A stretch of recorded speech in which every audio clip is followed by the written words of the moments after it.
Et salut à toutes et à tous, ici l'univers du Seigneur des Anneaux. Pour ma première vidéo, je vais vous parler de l'Isengard.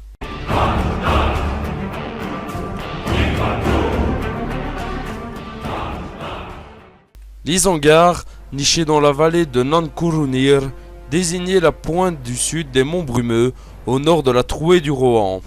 Il est important de ne pas confondre la forteresse d'Isengard et l'Orthanc, qui est la tour située en son centre.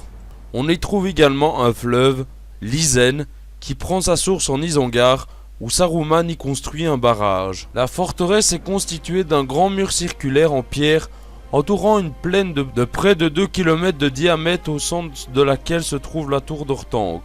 Le mur ne dispose que d'une unique porte orientée vers le sud. Sa position stratégique permettait aux forces du Gondor de contrôler facilement les guets de l'Isen et le passage entre les monts Brumeux et les montagnes blanches qui sera nommée plus tard Trouée du Rohan.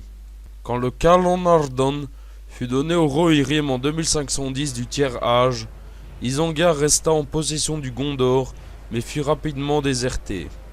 Aux environs de 2700 du Tiers-Âge, la forteresse fut investie par les hommes du pays de Dune, mais ils furent chassés en 2759 du Tiers-Âge par Frealaf. C'est cette année-là qu'avec l'autorisation de l'intendant Beren du Gondor, Saruman s'installa à l'Isengard et c'est en 2963 du Tiers-Âge qu'il clama la forteresse sienne et qu'il commença à la fortifier, remplaçant le gazon, les étangs et les arbres de sa plaine par de la pierre et des machines diverses. Il y installa orques, hommes pays de Dune, loups et Uruk-hai qui constituèrent son armée d'au moins 10 000 soldats jusqu'à ce que Isengard soit attaquée et détruite par les Ents durant la guerre de l'anneau. Après celle-ci, les Ents y plantèrent le bois de garde, puis renommèrent Isengard, le verger d'Orthanc.